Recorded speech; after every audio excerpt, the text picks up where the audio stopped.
تو پھر صہیونزم کا مقابلہ ایک مٹھی بن کر سکتے ہیں؟ میں تو اس چیز کا بہت بڑا دائی ہوں کہ سب سے پہلے پاکستان میں اسٹیبلٹی ہونی چاہیے، ٹھیک، پاکستان کو طاقتور ہونا چاہیے۔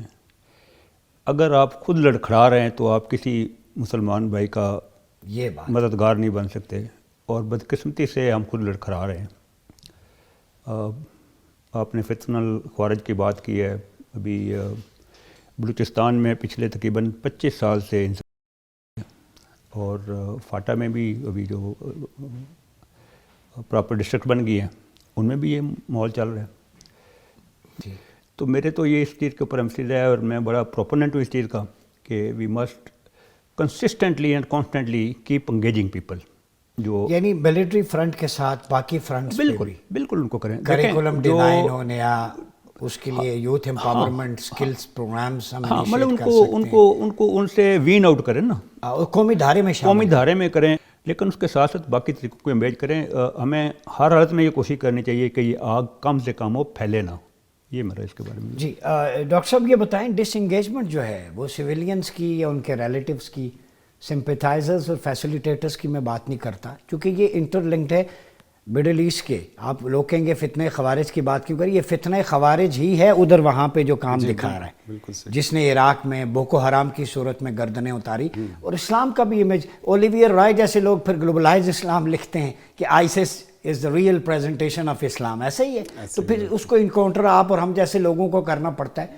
سوال یہ ہے کہ پاکستان میں یا پوری اسلامی دنیا میں disengagement of masses from militants یہ کیسے ممکن ہے؟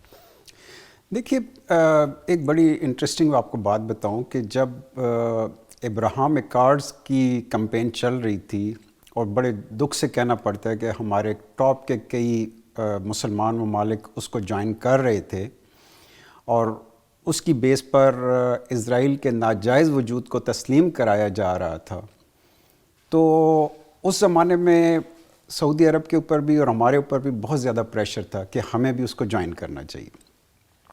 اصل میں وہ Abraham accord recognition of Israel کی طرف ایک سٹیپ تھا۔ ایگزیکٹلی، لیکن میں اچھی بات یہ ہوئی کہ ہماری اسٹیٹ نے بھی اور سوسائٹی نے بھی بڑا کلیئر سٹینس یہ لیا کہ ہم نے اسرائیل کو تسلیم نہیں کرنا، اور دنیا کا واحد ملک ہے پاکستان جس کے پاسپورٹ کے اوپر لکھا ہوا ہے کہ this passport is not valid to travel to Israel, یعنی اسرائیل دنیا بھر میں آپ سفر کر سکتے ہیں لیکن صرف اسرائیل کے ٹریول کے لیے یہ ویلڈ نہیں ہے، یعنی اتنا کلیئر سٹینس۔ اور دوسری اس میں ایک عام بات، فلسطینی کیڈٹس آ کے ہمارے پاس ہمارے کاکول اکیڈمی میں جب ٹریننگ لیتے ہیں اور پاس آؤٹ جب بھی ہوتے ہیں، ایگزیکٹلی اس میں جب سامنے آتے ہیں، یہ وہ چیزیں جو اسرائیل کو اور اس کے سرپرستوں کو کسی صورت ہضم نہیں ہو رہی، یعنی اسٹیٹ کا بھی اور سوسائٹی کا بھی سٹینس سیم ہے۔ لیکن انفارچونیٹلی جو عرب ممالک کی بات کر رہے ہیں ہم، وہاں پہ اسٹیٹ اور سوسائٹی میں فاصلہ بہت بڑھتا جا رہا ہے، اس لیے کہ اسٹیٹس جو ہیں ڈیموکریٹک نہیں ہیں، اور ان کو سروائیو کرنے کے لیے باہر سے کسی سپورٹ کی ضرورت ہوتی ہے، کسی سرپرستی کی ضرورت ہوتی ہے، لیکن جو سوسائٹل لیول پر ویوز ہیں وہ اینٹی اسرائیل اور ایون بعض اوقات اینٹی امریکہ بھی ہمیں نظر آتے ہیں اسی وجہ سے۔ اب یہ جو صورتحال ہے، اس میں جو کچھ اس وقت کھیل کھیلا جا رہا ہے شام کے اندر، میں نے پہلے اشارہ کیا کہ ایک اور افغانستان بننے جا رہا ہے، اب یہ دیکھیے کہ اصل میں خطرہ تھا اس وقت اسرائیل کو، اور یمن سے بھی اس پہ اٹیک ہو رہے تھے، عراق سے بھی P M U popular mobilisation unit اس پہ اٹیک کر رہے تھے، حزب اللہ نے اٹیک کیا، حماس نے کیا، یعنی یہ سوسائٹل لیول کے لوگ ہیں، ابھی اسٹیٹس انوالو نہیں، وہ پوری کوشش تھی ان کی کہ کسی طریقے ایران کو ڈریگ کریں، جنگ میں لے آئیں، لیکن ایران کو پتہ تھا کہ یہ پورا خطہ جو ہے مسلمان ممالک کا خطہ ہے، اور ایران کے ڈریگ ہونے کی وجہ سے نقصان مسلم ممالک کا ہوگا۔ یعنی اسماعیل ہنیہ کو جب انہوں نے تہران میں ایک آفیشیل میٹنگ کے دوران قتل کر دیا، شہید کر دیا، اور اس کے بعد حسن نصر اللہ جو حزب اللہ کے لیڈر تھے ان کو شہید کر دیا۔ ڈاکٹر صاحب ادھر میں ایک روکوں گا اور اس کا جواب آپ دیں گے۔ جی جی، اسماعیل ہنیہ، حسن نصر اللہ، ٹھیک ہے، جی ڈفرینٹ اسکول آف آئیڈیالوجی اور تھاٹس، دونوں کا کلر جو ہے وہ اسرائیل ہے۔ اس کی نظر میں آپ کے جو ڈفرینسز جو آپ نے کریٹ کیے ہوئے ہیں وہ میٹر نہیں کرتے، اس کا نشانہ لا الہ الا اللہ محمد الرسول اللہ ہے۔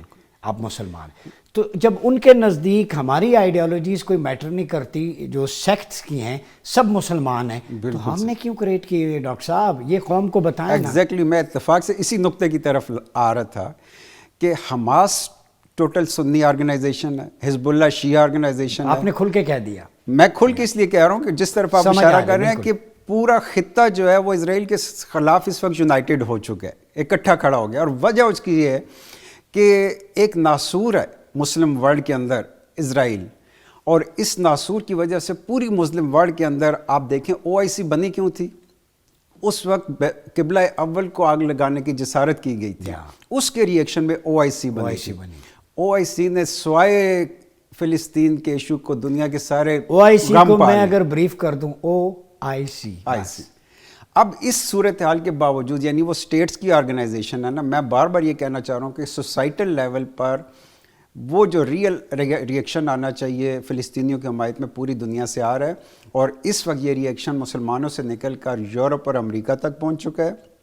آپ کو امریکہ کی یونیورسٹیوں میں from river to the sea Palestine will be free کا نعرہ لگتا ہوا نظر آ رہا ہے. یعنی ایک ایسا نیریٹو جس کو وہ صرف مسلم ورلڈ کے اندر بھی دبانا چاہ رہے تھے, پوری ورلڈ میں نکل چکا ہے. اس کے ریئیکشن کے طور پر اب آپ کو جو کچھ سیریا میں کھیل نظر آ رہا ہے, وہ ایسا کھیل کھیلنے جا رہے ہیں کہ صرف اسرائیل کو بچانے کی خاطر پورے مشرق وسطیٰ اور عرب ممالک کے جو امن ہے اس کو تباہ کرنے جا رہے ہیں. جی ناظرین, صرف اسرائیل کو بچانے کے لیے یہ کھیل کھیلا جا رہا ہے. گفتگو کا سلسلہ دلچسپ مرحلہ ہو چکا ہے. بریک کے پاس واپس آئیں گے تو ہم ذکر کریں گے کہ باقی عرب سٹیٹس, ان کا ٹورزم, ان کا کلچر, ان کی ٹیکنالوجیکل ایڈوانسمنٹ ایک طرف, یعنی قریب میں آپ کے پڑوس میں اگر کسی کا جنازہ ہو تو آپ کہتے ہیں میرے چولہے کی یا سالن کی خوشبو بھی وہاں تک نہ جائیں, وہ غم کی حالت میں.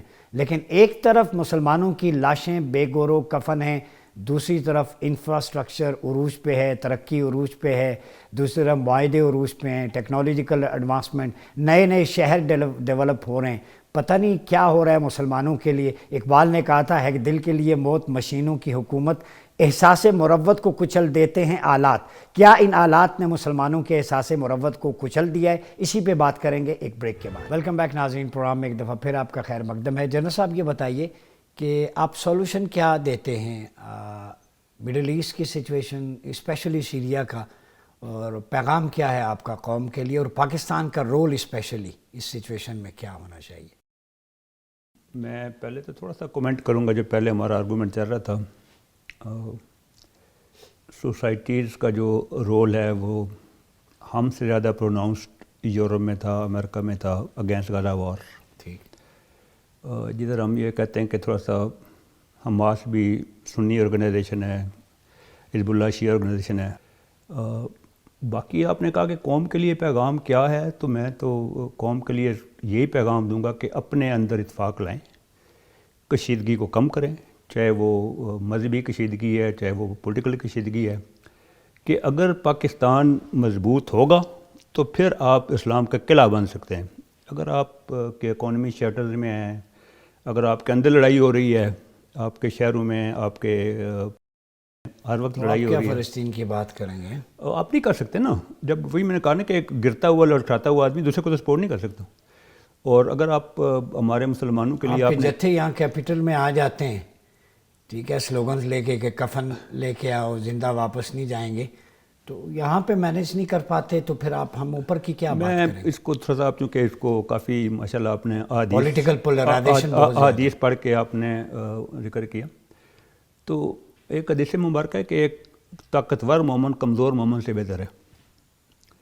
تو جب مکہ میں تھے تو نبی پاک صلی اللہ علیہ وسلم نے دو میں سے ایک کے لیے دعا مانگی تھی, کیونکہ وہ انفلوئنس والے تھے, طاقت والے لوگ تھے. تو یہی پیغام امت کے لیے بھی جاتا ہے, اور اس کے اگر چھوٹے آپ آ جائیں اکائی کے اوپر تو ملک کے اوپر جاتا ہے. تو میں تو یہ پیغام دوں گا کہ پہلے پاکستان کو اپنے آپ کو سنبھالنا چاہیے, اپنی کچھ ویلیو بنائیں, کچھ آپ کی ویٹیج ہو, پھر آپ کی بات کو سنے گا. اگر آپ IMF کے سامنے ہاتھ پھیلا کے بیٹھے ہوئے ہیں, اگر آپ بالکل لڑکھڑا رہے ہیں, آپ کا آپس میں لڑائی ہو رہی ہے, تو پھر آپ مدد نہیں کر سکتے. تو میرا سب سے بہت ہی پیشنیٹ یہ پیغام ہے کہ اللہ تعالیٰ اس ملک میں امن لائے, اس ملک میں انڈرسٹینڈنگ ہو, تاکہ ہم ایک متحد اور اتفاق سے رہنے والی قوم بن کے ابھریں, اور پھر ہم باقی مسلمانوں کی مدد کر سکتے ہیں. ڈاکٹر صاحب یہ بتائیں کہ اپنی تو ٹھیک ہے، ہم نے ایک قوم بن کے، ظاہر ہے گھر ڈس آرڈر ہو تو پہلے گھر کو ٹھیک کرتے ہیں، پھر محلے کا کوئی ڈسپیوٹ کی بات کرتا ہے بندہ. اس وقت مڈل ایسٹ کی جو سچویشن ہے اس میں آپ کیا سولوشن دیں گے؟ جیسے صاحب نے ایک طرف اشارہ کیا، بس صد احترام ان کی اپنی رائے ہے، میں نہیں سمجھتا کہ حزب حماس جو ہے یا حزب اللہ کوئی حصہ ہے، اپنے اپنے وہ لڑ رہے ہیں اپنے حق کے لیے. اور فلسطینی تو بالخصوص آپ کو پتہ ہے کب سے اللیگل، جو قائد اعظم نے کہا تھا نا چائلڈ آف دا ویسٹ، وہ ذہن ہے. ہمارا یہودیت سے کوئی نہیں ہے، ہم تو آپ بھی یہاں انکلوسیونیس کی بات کرتے آ رہے ہیں، ریلیجن ہر کسی کا اپنا ہے. سیہونزم از اے ڈینجر، وہ پورے عالم اسلام کے لیے نہیں، پوری دنیا کے لیے خطرہ ہے. تو میرا سوال صرف آپ سے یہ ہے کہ باقی مڈل ایسٹ کے کنٹریز، نیبرنگ کنٹریز، ان میں چہل پہل ہے اور ایک طرف جنازے اٹھ رہے ہیں تو کوئی نہیں بول رہا. او آئی سی وہ آئس بن گئی ہے، ڈیڈ ہو چکی ہے، کیا ہو رہا ہے؟ دیکھیے یہ جو پراکسی کا ورڈ ہے نا، تھوڑا سا ہم چونکہ یونیورسٹی میں اسٹوڈنٹ کی حیثیت سے، ٹیچر کی حیثیت سے جب پڑھتے اور پڑھاتے ہیں نا، تو اس کو کہتے ہیں جو ایک ٹیشو پیپر کی طرح تیار کی جاتی ہے، استعمال کر کے پھینک دی جاتی ہے. لیکن حزب اللہ جو پہلے عمل ملیشیا کے نام سے جانی جاتی تھی، 1971-72 میں بنی. اس وقت ایران میں اسلامی انقلاب بھی نہیں آیا تھا. فلسطین کی مزاحمت 1948 میں شروع ہوئی، بلکہ اس سے پہلے شروع ہوئی، اور اس وقت ایران کا سوچ ہی کچھ اور تھی. میں سمجھتا ہوں کہ یہ ایران کے پارٹنر ضرور ہیں، نہیں ہے وہ ہوتی ہے جس کو استعمال کر کے آپ پھینک دیتے ہیں. اور دوسرا یہ ہے کہ ایران میں جب ریولوشن آ رہا تھا تو وہاں کے انقلابیوں نے بھی تربیت آ کر حزب اللہ کے پاس اور ایجپٹ میں جا کر اخوان المسلمون سے تربیت لی تھی. یعنی اس لحاظ سے تو ایران شاید ان کی نظر آئے گا ہمیں. ایک تو یہ چیز ہمیں سمجھنی چاہیے. دوسری بات یہ ہے کہ جب ہم یہ ریزسٹنس بلاک کا نام اس وقت گوگل آپ کریں تو نظر آتا ہے ہوتیز اور عراق کے جو حشد الشعبی ہے، PMU انگلش میں کہتے ہیں اس کے، پاپولر موبلائزیشن یونٹس، اسی طرح حزب اللہ ہے، حماس ہے. اب یہ وہ میں نے آپ کو بتایا کہ یہ وہ لوگ ہیں جو اکٹھے ہوئے ہیں جو اپنے خطے کے انٹرسٹ کو پروٹیکٹ کرنا چاہتے ہیں. اب اس خطے کے انٹرسٹ کو پروٹیکٹ کرنے میں میرا خیال ہے انہوں نے پیسو پالیسیز کی بجائے ایکٹیو پالیسیز کی طرف آئے ہیں. میں پاکستان کے لیے بھی یہی ریکمینڈ کروں گا کہ پچھلے 70-75 سال سے ہم پیسو فارن پالیسی لے کے چل رہے ہیں. ہم کسی ایکشن کے انتظار میں رہتے ہیں اور پھر سوچتے ہیں اس کے اوپر ہمارا ری ایکشن کیا ہونا چاہیے. ایک اسلامی دنیا کی ایٹمی طاقت کی حیثیت سے کچھ انیشیٹو بھی ہمیں لینے پڑیں گے، کلیئر سٹینس لینا پڑے گا. اگر واقعی کشمیر کو ہم آزاد کرانا چاہتے ہیں، فلسطین کے اوپر ہمیں بڑا کلیئر سٹینس لینا پڑے گا. ہمیں ترکی کو، امریکہ کو اور دنیا کو بتانا پڑے گا کہ اس سے پہلے ہم غلطی کر چکے ہیں افغانستان میں اس طرح کے گروپوں کی حمایت کرنے کی، اور اس کا نتیجہ ہم بھگت چکے اور بھگت رہے ہیں. آج اگر ترکی یہ کام کرے گا شام کے اندر، اتنا خوبصورت ملک، اتنا مضبوط ملک، کل اس کی بھی حیثیت وہی بنے گی جو اس وقت ہمیں باقی دنیا میں انسٹیبل کنٹریز. بہت شکریہ فاروق بشیر صاحب، پروفیسر ڈاکٹر قندیل عباس صاحب. بات ہو رہی ہے مڈل ایسٹ پہ، اسپیشلی جو سیریا میں اس وقت انسرجنسی چل رہی ہے، شورش ہے، اس کے سولوشن کی طرف ہم بڑھیں گے. ہمیں جوائن کیا ہے ممتاز زہرا بلوچ صاحبہ نے، ترجمان دفتر خارجہ.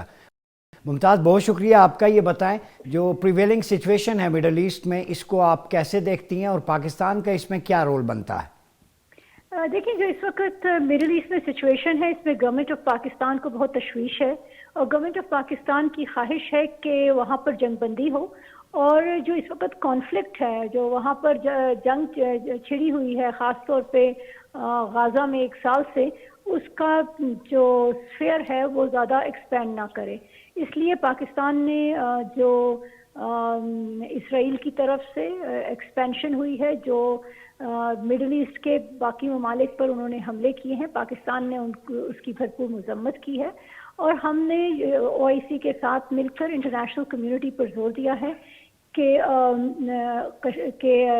اسرائیل کو جنگ بندی پہ مجبور کیا جائے، اور جو غزہ میں ایک جینوسائڈ کی سچویشن ہے اس کو ختم کیا جانا چاہیے. اور پیس بہت ضروری ہے، کیونکہ اگر یہ جنگ پھیلتی ہے، اور پاکستان اس خطے سے زیادہ دور نہیں ہے، اس کے شعلے تمام ریجن کو اپنی لپیٹ میں لے سکتے ہیں. تو یہی پاکستان کی پوزیشن ہے. اچھا ممتاز، یہ بتائیے، ہم نے دیکھا حال ہی میں فلسطینین اسٹوڈنٹس جو تھے پاکستان آئے ہائر ایجوکیشن کے لیے، اس سے پہلے بھی کچھ اسٹوڈنٹس موجود ہیں، ان کی ایکوموڈیشن ہاسپٹیلٹی میں تو کوئی کسر پاکستان نے نہیں چھوڑی. تو اس وقت جو اپ ڈیٹ ہے، کیا اور بھی فلسطینی اسٹوڈنٹس جو ہیں مختلف حصوں سے پاکستان ان کو یہاں پہ لائے گا اسکالرشپ پہ، اور یہاں پہ ان کو ایکوموڈیٹ کرنے کے لیے کیا انتظامات ہیں، کیا سمجھتی ہیں آپ؟ ہاں جی، دیکھیں جو فلسطین میں اس وقت سچویشن ہے اس پر پاکستان کی تمام جو آبادی ہے، ہماری قوم کی ایک یکساں پوزیشن ہے جی. اور ہم چاہتے ہیں کہ اس موقع پر فلسطینیوں کی مدد کریں. اسی تناظر میں حکومت پاکستان نے یہ فیصلہ کیا کہ وہ اسٹوڈنٹس جو غزہ کے میڈیکل کالجز بند ہونے کی وجہ سے ان کی تعلیم متاثر ہوئی تھی، ان کے لیے اپنے دروازے کھولے اور ان کو پاکستان میں لا کر یہاں پر ان کی ایجوکیشن کے لیے مواقع فراہم کریں. اور اس میں ہمیں بہت زیادہ کوآپریشن ملی. پاکستان کے جو ایجوکیشنل انسٹیٹیوشنز ہیں انہوں نے اپنے دروازے کھولے اور پاکستان نے ایک بہت پازیٹیو رول ادا کیا، فلسطینی اسٹوڈنٹس کو ویلکم کیا ہے. اور آگے بھی ہماری تو خواہش ہے کہ فلسطینی عوام کو جتنا پاکستان کی طرف سے سپورٹ مل سکے ہم دیں. لیکن سب سے اہم چیز یہ ہے کہ وہ اسٹوڈنٹس جو یہاں پر بھی ہیں، ان کے عزیز و اقربا اس وقت فلسطین میں ایک بہت مشکل صورتحال سے دوچار ہیں. تو اس لیے بہت ضروری ہے کہ جنگ بندی ہو ان کی فیملیز کے لیے، اور جو وہاں پر اسٹوڈنٹس ہیں وہاں پر ایجوکیشن دوبارہ سٹارٹس ہو اور وہاں پر یونیورسٹیاں دوبارہ کھلیں اور بچے وہاں پر اپنے اسکولوں کو جا سکیں، ہسپتال دوبارہ سے اسٹیبلش ہوں. یہ تبھی ہوگا جب وہاں جنگ بندی ہوگی. تو پاکستان کی اولین ترجیح تو یہ ہے کہ وہاں جنگ بندی کروائی جائے اور پاکستان اپنا ایک رول ادا کرے وہاں پر جو اس وقت لوگ محصور ہیں غزہ میں ان کو فیسیلیٹیٹ کرنے میں. اچھا آخری سوال ممتاز زہرا بلوچ صاحبہ، سیریا کا جو اس وقت کانفلکٹ ہے، وہاں پہ مختلف گروپس آپس میں فائٹنگ ہو رہی ہے، تو گورنمنٹ کا کیا اسٹان ہے؟ کوئی میڈیشن کا رول پلے کریں؟ آپ کیا میسج دیں گی وہاں پہ اس ایشو کو ریزالو؟ پاکستان کی بڑی اسٹرانگ پوزیشن رہی ہے کہ جو ٹیررزم ہے کسی بھی ملک میں وہ ایک ناسور ہے جو کہ سارے ریجن کو انگلف کر سکتا ہے. پاکستان نے پہلے بھی جو مشرق وسطیٰ سے اس طرح کے ٹیرر گروپس اٹھے ہیں ان کی مذمت کی ہے. سیکنڈلی ہم یہ سمجھتے ہیں کہ جو سیریا ہے اس کی سیکیورٹی، اس کی سوورنٹی وہ انٹرنیشنل لاء کے مطابق گارنٹیڈ ہونی چاہیے اور باہر کی قوتوں کو اس میں انٹرفیئر نہیں کرنا چاہیے.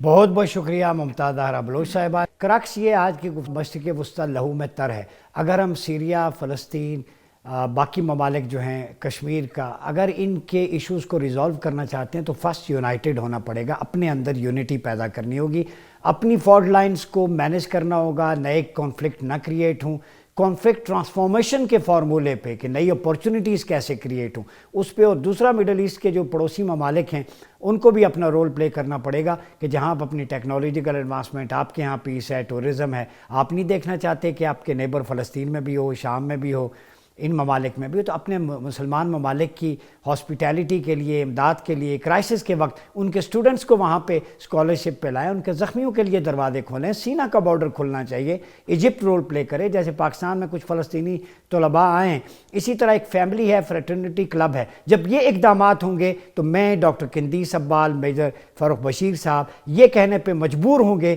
کہ اب مسلم ورلڈ نہیں، مسلم امہ ہے. اپنا بہت خیال رکھیے گا. اپنا میزبان ڈاکٹر مریاض عباسی کو اجازت دیجیے. اللہ حافظ.